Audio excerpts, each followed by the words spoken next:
Hey, what's up guys? Welcome back to another Darkfall live stream. So for this shot I'm going to be using live action footage. In the previous tutorial we did a fully CG scene. If you want to use the live action footage too, I'm going to leave a link in the description. If you want to follow along and do this as well, you can do that. But to get things started, we need to make sure that we're in Cycles Render.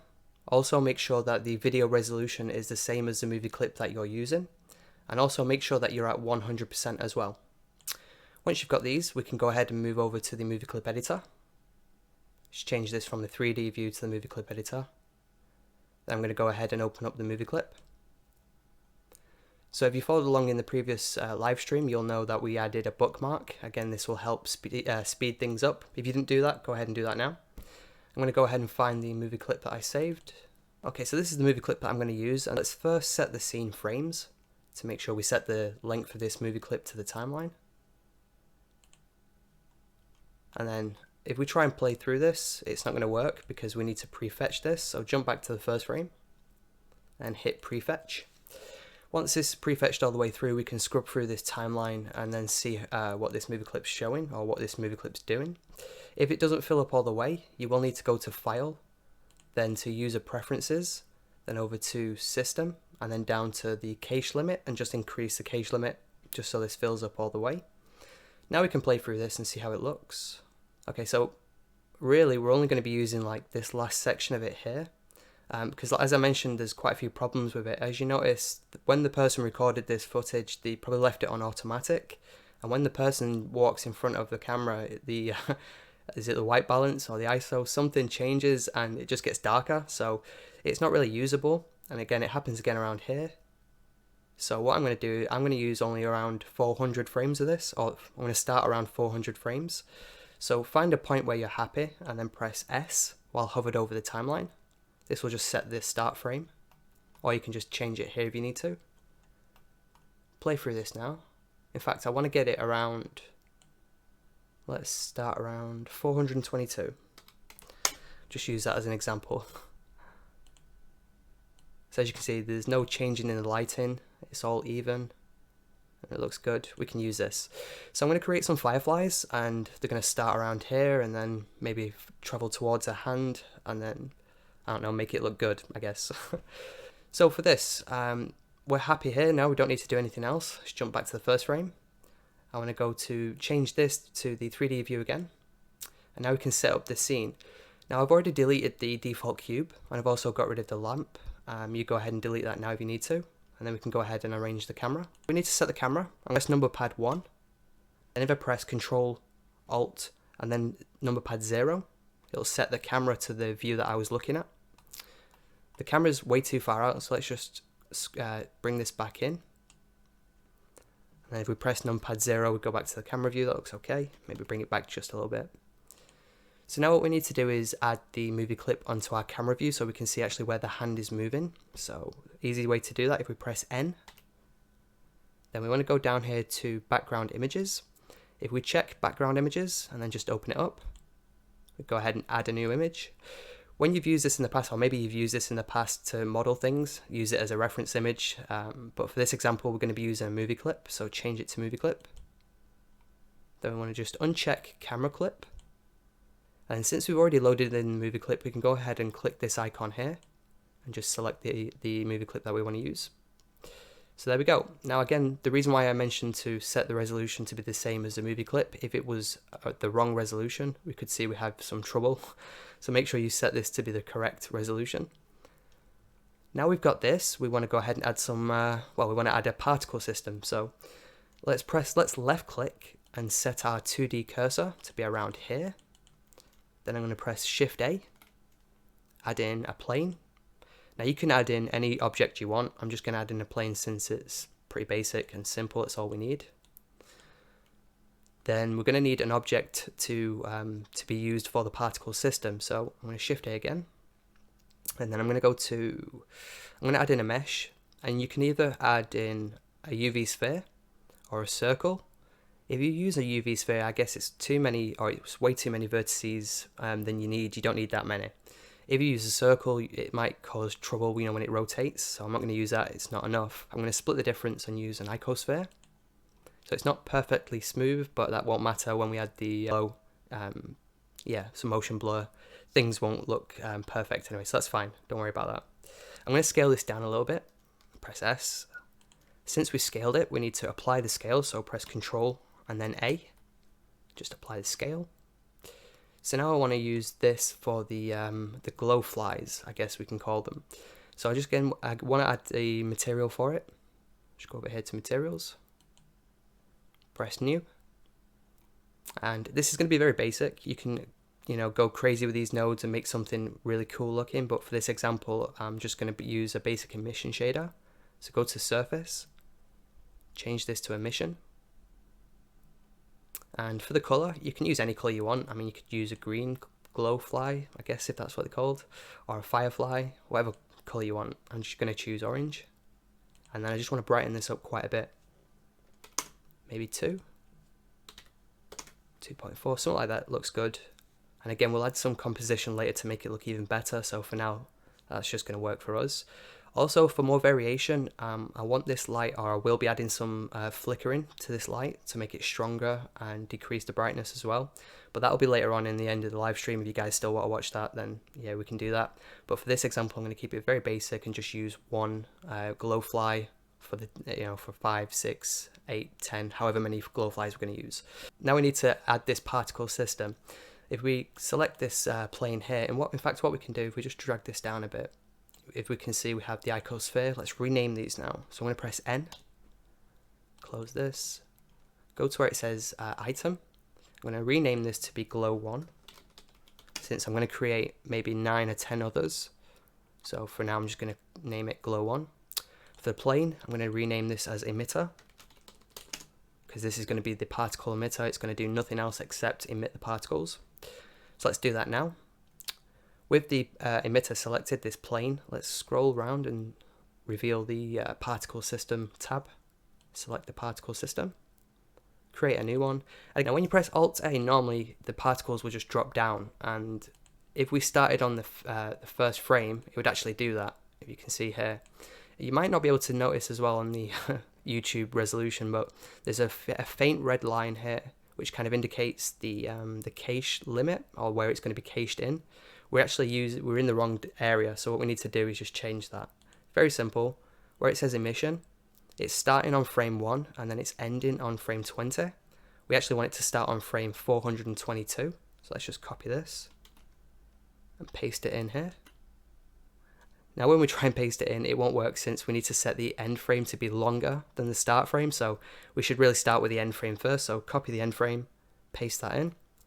Now if we copy the start frame and paste that in, we have the faint red bar sort of shows up there. I don't know if you can see it, hopefully you can.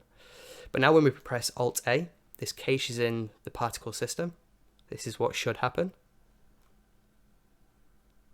Looks okay, apart from the fact that it's just dropping in that time. So we need to change a few things. Let's go ahead and change that now. The number of particles, we don't need 1,000. I probably only need 10. Again, this is up to you and how many particles you want to use.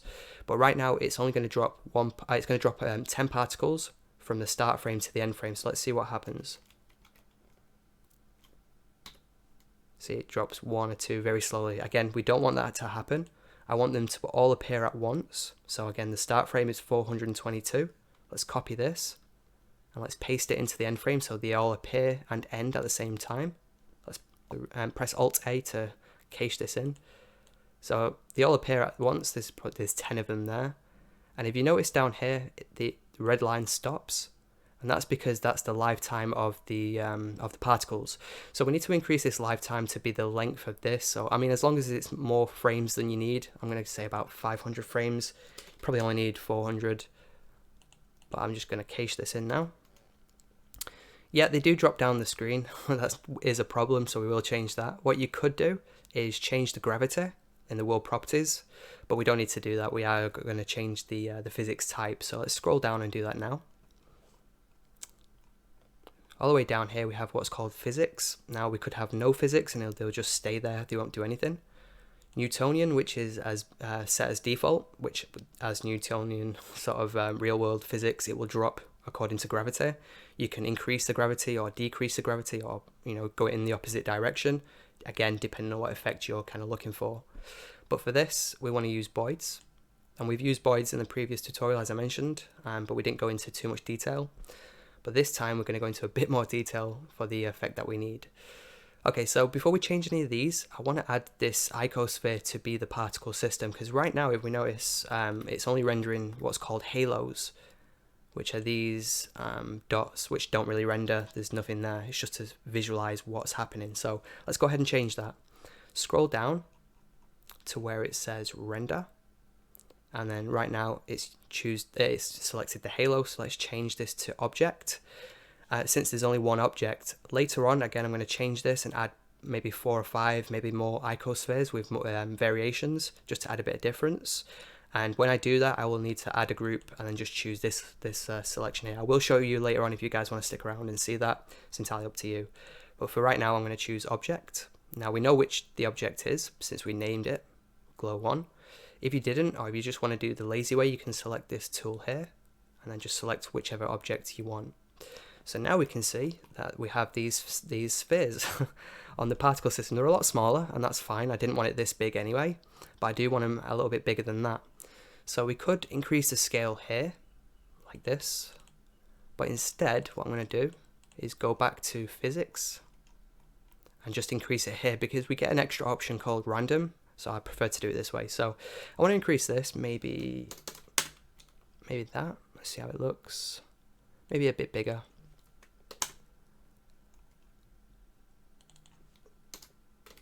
That's not too bad. Now with this random, it's going to choose a random for each of these, a random size, which is pretty good. Gives you a bit of variation, and also it looks like it's in Z space. I think. I know Z is up and down for Blender, but you know, you get the idea. Anyway, so moving on, let's see how this looks now. If we just jump to the first frame, then press Alt-A, they kind of jumble together, then split apart, and then just move around doing nothing. So they need some direction. They need to follow something or do something, which we'll add in a second. But the scaling is a bit too big. The variation between the scaling is a bit too big. So I'm just going to change this. That looks okay. Every time you change something, as you notice, it might just stop caching in, and then it will start doing it again, because you need to jump to the first frame, then press Alt-A. Sometimes it won't update. If it doesn't update, what you need to do is just move this a little bit and put it back in the same position, and then it will refresh and you can update it. Okay, so let's move on. We need to get rid of this icosphere here, this glow one. We don't need to see it. We can either move it off the screen, or what we can do is press M and just move this to another layer. And also, when we render this, we just hit render real quick, just see what happens. You'll notice that the plane that we added, that's being rendered as well, and we don't need to see that. In fact, we don't want to see that. So what we can do, press, oh, and also the background is black. We do need to change that to transparent. So in this render settings here, if we go all the way down to where it says film, let's just check this. Now the next time we render it, it'll be rendered with transparency. That'll help, since with the render time, it'll cut down the render time. Again, if we just render this now, press F12, you'll notice the last time was 9 seconds. This time it should be about 5 or 6. Okay, about 7 seconds. So you save 2 seconds from changing it from black to transparent.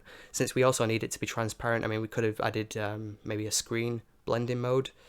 But anyway, let's forget about that. The emitter, we need to get rid of this now. So select the emitter. Go back to the particle system, and then where we found render before, all the way down here, we just want to uncheck this emitter, so now the this plane won't be rendered. Simple. Okay, so the next thing we need to do is make these boids, or make these particles move in a way that works for us, and the way we do that is what's called Boid brain. So this is what's going to make him move. Right now they're flocking together, then they'll separate, and then they'll just move around, try not to collide with each other. So again, if we jump to the first frame, we'll see that happening. They sort of come together, then separate. So the way we can add new functions to this, if we click this plus button here, we have a whole bunch of options that we can choose from. Now, some interesting things like fight, you can actually make these collide, and if we look down or if we scroll up, we have stuff like battle. health and strength, and we can actually make them fight each other and either kill each other or survive or whatnot. So it's also interesting on how that works and how you can make that work for you. But for this example, I only want to add a new one. I'm going to call this goal. You could also make leader, I guess. I've not tried that one, but I'm guessing it's pretty much the same thing. It just follows a leader. But we're going to use goal.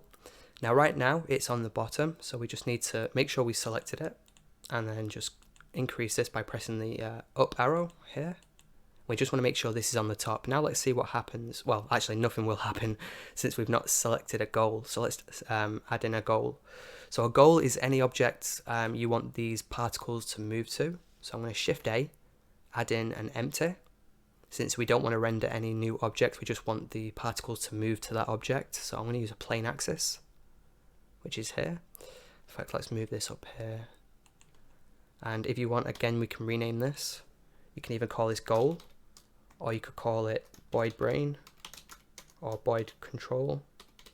Call it whatever you want. It doesn't really make a difference, as long as you know what it's called. Select the emitter. Then down here with the particle system, go down, select goal, and then just select the object. Again, if you wanted to do the lazy way, you could use this object tool here. Just pick whichever object you want. It's entirely up to you. So now if we play this through, I'll jump to the first frame and play this through, see what happens. They'll jump straight to this this spot here, which is okay if that's what you're looking for, but I don't. I want them to retain that sort of movement that they had. So we just need to add one more function. Jump back to the first frame, click the plus button, and then we want them to separate again. That's all we need. And again, we need to move this above goal, like this. So they're going to flock together, then they're going to separate a little bit, then they're going to try and move to the goal, then they're going to separate whilst trying to find the goal. So if that makes sense, all we need to do now is literally animate this empty to follow where we want it to look, and then we've got the particle system set up. So let's see how this looks now. Jump to the first frame, press Alt A. See, they sort of follow the goal, and then they sort of move around within each other. And again, you can play around with these what's called the rule fuzziness. It determines how accurate they move to this line. If you increase this to say 0.8 and try and jump to the first frame, try again, they're going to have more leeway or more freedom to move around. Again, with the opposite direction, they're going to stick to it as close as possible. So again, playing around with this will give you better results. It's entirely up to you to find out which looks better. Anyway, so now we need to animate this. And if we right click, or if we select the Boid control here, we want to animate this. Now I notice 422 is a good frame to start off when we start rendering it, but I want these particles to already be here before that. So what we need to do is actually go back a bit. So let's select the emitter, and what we need to do is go up. See, we started at 422, and again, I'm going to render this at 422. When I finish everything off later on, I'm going to set this back to 422 and then render from here. But for now, I just want to go back a few frames, so maybe to 350. And same thing for this. And then I'm just going to play through again. So now they already get here before I reach 422. So 422 is around here. See, this is where they are rather than actually staying on the square. So if you want your particle system to be in motion before you start rendering it, just go a few frames back and then start it from there. Then when you're ready to render, just render from wherever you need to. Okay, so now let's add some motion to this, this empty. What we can do, instead of pressing I to add a keyframe, we can actually enable this button here, which is automatic keyframing. So select this button. Anytime we move this now, if we press G, and then press enter, we've just entered a keyframe. So now let's find 422. In fact, we could just type it here rather than wasting your time. 422, and I want this to be more over here. And that's all we need to do now, is just keep grabbing it and moving it. Now don't worry about the motion of this now as we're playing through, because it needs to be updated. Every time we add a keyframe for this, it's not really going to match the motion, and I'll show you an example in a moment. But let's go to here, and then the end frame. there. You see how it's all just jumbled and it still should be following? Don't worry about that. So once you've added your keyframes, I'm just going to turn this back off, jump to the first frame, and if we select the emitter, we'll notice the bar might be it might already be full, and if it is, just bring this up and then down just to reset it, then press Alt-A. Now it'll follow how it should. So again, if you find that you've changed something and it's not really updated, just change or just move the plane, and yeah, it'll update when you need it to. So that looks okay. I mean, maybe you want to change a few things like the speed. They might be moving a bit too fast. If they are moving too fast or too slow, we can change that very simply. Just scroll down. See where it says physics? We have what's called maximum airspeed. We just open this up. So right now it's moving a maximum of 10. So if that's too fast, just cut that in half. Just change that to 5. Or if you want to reduce it more, again, reduce it more. So the maximum speed it'll go is 5. Another thing you might want to change is the maximum air acceleration. Like, for example, if we jump back to the first frame, see how fast they accelerate? These here specifically go quite fast. If you want to reduce that, just reduce that if you need to. Just a small amount. We've got that, and if you're happy with the motion of it, you want to bake it. So let's go down. And in fact, where is baking? Bake would be cache, which is here. And if we, where is it? Another thing you need to do is save this now. Actually, I forgot to mention, if we press Control S, we can go ahead and save this.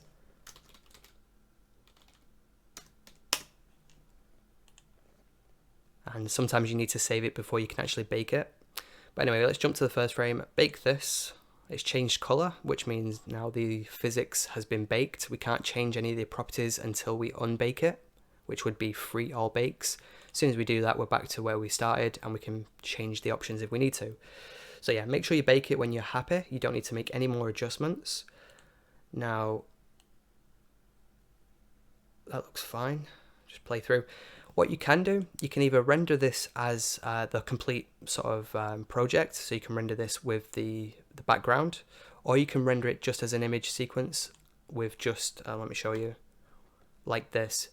Now I prefer to render this out as an image sequence and then add it to the video file in post, but you can do it both ways, and I will show you both the different ways. I think it saves a bit of time doing it this way, plus you have more control with like masking and things like that as well. So it's entirely up to you how your workflow and how you want to do it. If you want to render this out now, just go ahead and render this out as an image sequence. So I'm going to go to PNG. And what's important as well, when you're using an image sequence that's got alpha, you want to make sure you use this here, RGBA. If you've just got RGB selected, you won't have any alpha. So make sure you have RGBA selected. Then we can go ahead and select the output. Tutorials, and where did I save this to? So then once you've found your project folder, you want to create a new folder here and call this PNGs. Then select the folder, and then now when you render out your PNG image sequence, they'll all be in here. Press accept. Go ahead and render that out by pressing animation. But again, you can add some post-processing to it as well if you need to. So yeah, that's the way I do it. I render it out as a PNG image sequence and then open up a whole new project, add it into the compositing with the background folder. But if you just want to render this all as one file now, let's go ahead and do that. Go back to the node editor. Change this to the scene tab. Then we want to check use nodes and backdrop. So you can see these nodes here. Hopefully you followed along in the previous tutorial or the previous live stream where we did optimization with the Node Wrangler add-on. If not, go ahead and check that out because it will save you a whole bunch of time. But yeah, go ahead and add the viewer node by pressing Control, Shift and left click. Again, that will only work if you've got the Node Wrangler add-on enabled. If not, just press Shift A and add in a viewer node. Now we have this, we need to add the background. And then since we've already loaded in the movie clip, we can select this icon here and select the movie clip. Now Shift A, go to color and mix. I'm going to drop this on this string here. Plug this in. Try that again. Now you notice it'll do this. We need to change these inputs. This one needs to be on the top And then if we check this alpha box here to use the alpha, there we go. Right, now we've got this, we want to make it look a lot better because it just looks like a few orange balls on the screen and it looks terrible. In fact, what I should have mentioned before you render this out as an image sequence, maybe you want to add some motion blur. In fact, you definitely want to add some motion blur, and I'll show you why you want to add some motion blur. Let me just give this, I'll go back to the image editor. I'm going to re-render this. Now we've got the background.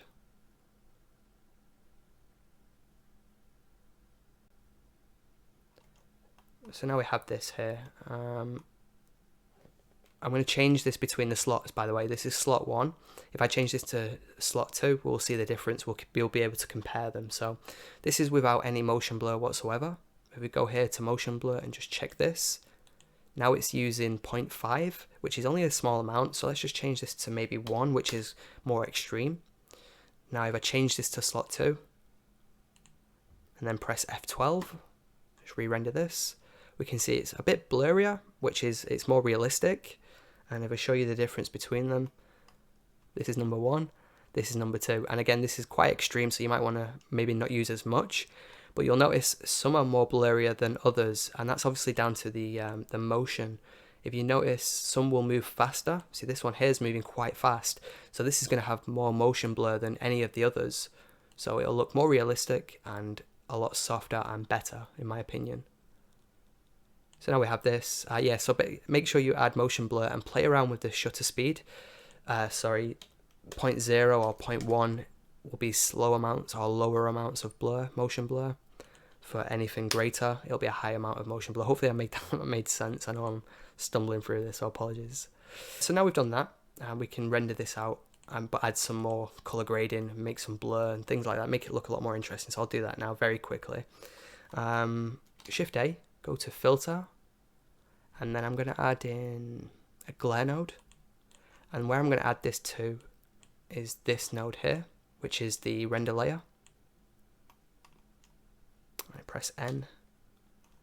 I just want to zoom in, because what I want to do as well, I don't want this, if we notice the sun sort of takes up quite the focus, you're looking at the sun and that's what you notice the most. But if we changed, I'm sorry, I apologize, if we changed this and rescaled the camera angle and just have her in focus, we won't really notice the sun and it's not too distracting. So I will be doing that as well a little bit later on. But for now, let's just add some glare. For this one, this glare, I'm going to change this from streaks to fog glow. Fog glow is very cool to use, especially for this kind of effect. What I need to do is just crank this all the way up to 1 and then drop this threshold down to maybe 0.2. That's quite a low amount. And we have this. Now if we reduce the mix to also maybe 0.3, 0.2, different values will look better. But let me just show you the difference. This is before and this is after. So it makes it a little bit brighter, and again, depending on how we, let me just zoom in. Depending on these values, it'll give you a different result. So let's just reduce this. Make it brighter, make it darker. Give you a bit more of a burn edge around the side, that looks good. And what I'm going to do is Shift D, duplicate this, and then I'm going to press backspace just to reset this. I'm also going to change it back to streaks. No, sorry, change it to fog glow, sorry. And then for this one, again, crank this up back to 1. And threshold, let's say 0.3. So we're just essentially adding the same effect on top of the other one, but with different values. So let's change this now to 0.2. See how this looks.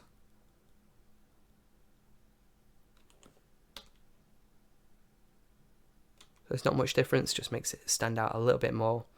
Another thing we can do, since if we zoom out as well, you'll notice the background is quite bright and it's not going to work too well with this glowy kind of effect that we want. So what I need to do is, or what I want to do, is just play around with the background to make it look a little bit better. So where I can do that is Shift A, go to Color, RGB Curves, and you've got to be careful with this because the more we try and push these to the limits, the banding issues that we could have, or artifacts. So again, be very careful how you do this.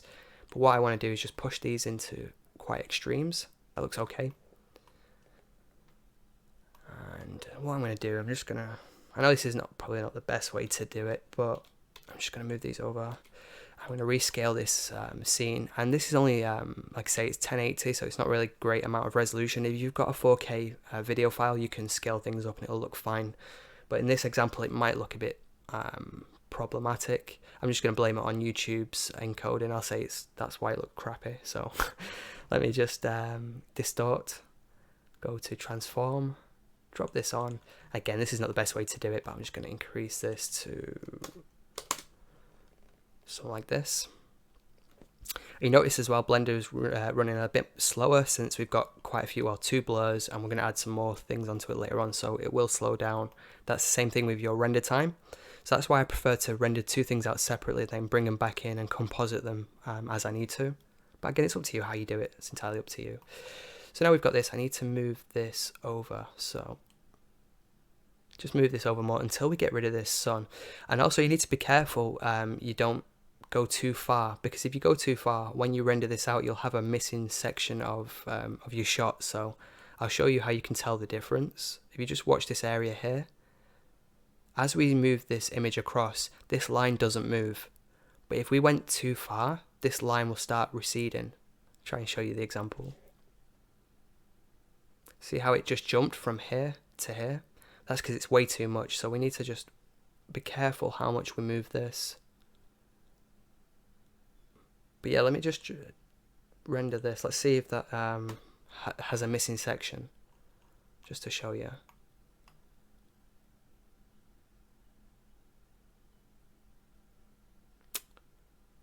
Yeah, as you can see here, there's like a missing section, which that'll be transparent. That'll be rendered as alpha transparency or a black line, depending on where you're going to use these images for. So make sure you don't go too far when you're moving things around. There we go, that looks good. Right, so for some more effects that we could use, I don't want to add anything else between there, so let's add another glow. In fact, what I'm going to do is add a blur. I'm going to add a blur here, and what it's going to be is just kind of like overglow blur, if that kind of makes sense. You'll see what I mean in a second. So I need to add another one of these mix nodes, Shift D, and plug this in here. So we're using that glare that we used a second ago, and now we need to just blur this. So I'm going to change this to maybe 30 or 40. See what happens. Looks a lot better. So again, there's more things we can do when the glow flies or glow worms, whatever you want to call them, when they get closer to the hand, you want to make sure that you add some glow to the hand as well. And again, I'd do that in post-processing with just a couple of masks. Very, very simple to do. Same thing when they come closer to her face, you want to make sure that it's lighting up her face as well. So it's very simple, very basic. You go ahead and add your color grading, go ahead and add things, make it look a lot better. The other thing I wanted to show you was to make some variation between these particles or these fireflies. Each of these now are just lit very evenly. They're going to stay the same and not get any brighter or darker. But what we want is to make it brighter and darker. Very simple to do. I'm just going to jump back to the 3D view. We go back to this layer where we moved this one to. If you move this to, or you just moved it off the screen, just bring it back or just jump to a different layer. Now I want to select it. So I'm going to select the glow, Shift D, duplicate it. And this is going to be, I'm going to rename this to glow 2. Okay. So what we have now, I'll try and visualize it for you. We have this, and as the timeline or as the movie clip plays through, they're going to stay the same. So I'm going to select this one here, I'm going to right click, and then I'm going to go to this material tab here, and what I want to do is, let's call this glow 2. In fact, let's call it glow 1, which is for this one. Then press the 2 icon, which will make it a new material. Just rename it as well. So what we can do is just delete this. There we go. So now when we make some changes on this, it won't affect the first one. And what we're going to do is about 5, 6, 7 of them, and just have different strength values. And then we're going to change the curve. Let's change this here. I'm going to split this window, change this to the graph editor. And then since we've got this one selected, if we press I to add a keyframe where it says strength, it's now just added this point here. And what we need to do, if we press N, go to modifiers, and again we did this in a previous live stream as well. We just used a noise modifier. So now hopefully, yep, we can see the strength value will go up and down. I can't really see the here it is. So if you can't see it, just scroll around until you do see it. But this is the noise, and this is what's going to happen. It's going to get brighter and darker depending on these values. So again, you can't really preview what's happening, or you can't really see it in real time. So you might want to render this out and have a look how it works. So if I press Alt A now, you can't really see it getting brighter and darker. But if you look here at these values, they are going up and down. So they are flickering. You just can't really notice it on this example here. We want to do the same thing for all the others. So I'm just going to select this one again, this first glow, Shift D. Let's press 2. This is glow 3. Then we can add a keyframe here. So yeah, press I to add a keyframe. Make sure we have the value selected. Modifiers. Noise. Now for this one, we want to make sure it's different. I'm going to change this phase here, and this will kind of give it a different random seed, or a different offset value, I guess. So now these two should be different. So this object, which is glow 2, if you can see the value here is 2.468. The other one is 2.251. So these values, and this is the strength of the glow, so they will look different as they're flying around. And I want to create maybe 10 of them, so I'm just going to do this very quickly now. All we need to do now is make this a group. So press A to deselect it, press B to select all of these, and we can actually close this window if we want to. And then if we press T, just to bring this sidebar up here. Then if we press Control G, we just created this as a group, so we can name this. And then go back to this first layer, depending on if you move layers or not. And then what I need to do is select this emitter, go to the particle system, and then we'll probably need to unbake it as well, so free all bakes. And then all the way down, we're going to change this from object to group. So let's first select the group, which is Fireflies. Let's go back to the first frame, just move this just to make sure it's reset. Alt A, play this through just so we see how it looks. That looks fine. And as I mentioned before, maybe you want to do something a bit more advanced or a bit better. If you notice when the particles go in front of the hand, maybe you want to mask them out so it looks as if they go behind the hand. So some go in front, some go behind. It looks a lot more 3D and more integrated into the scene. So if you watch the motion of some of them, and that's probably why I like to do it in post as well, so I can use masks and make it a lot easier. So it's entirely up to you. Anyway, I'm rambling. Let's get on with it before you guys get even more bored. Let's bake this now. Back to cache. Right, there we go. Back to node editor. Let's see how that's looking. So we're happy with this now. Go back to the node editor. Add some nodes, make it look even better. I mean, again, I'm going to render this out as an image sequence and then add it in post. But adding the variations for the lights for these fireflies will make it look a lot better. But finding a good value, like you could render this out now and it would maybe be too fast, maybe too slow, maybe too something. I mean, you could render it out 100 times and still not find the right combination. So definitely render it out. Maybe do a test render of this now. I'd go to maybe in 50%. So what that's going to do is just render it at 50% of this, which is essentially just changing it to this if you wanted to. But when you do that, make sure you go to your video file and then Shift A, go to distort, and then scale. We just need to make sure this is going to be the same scale as the render size. So let's change this from relative to render size. and then give it a second and it should update.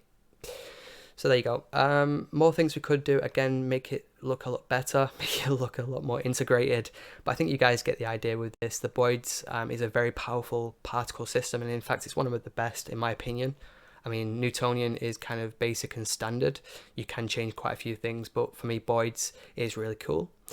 We do have keyed, which we've not really looked at yet, and that is, if you have a shape, you can make the particles fit that shape and then sort of morph between a different shape and then another one for whatever kind of example you want.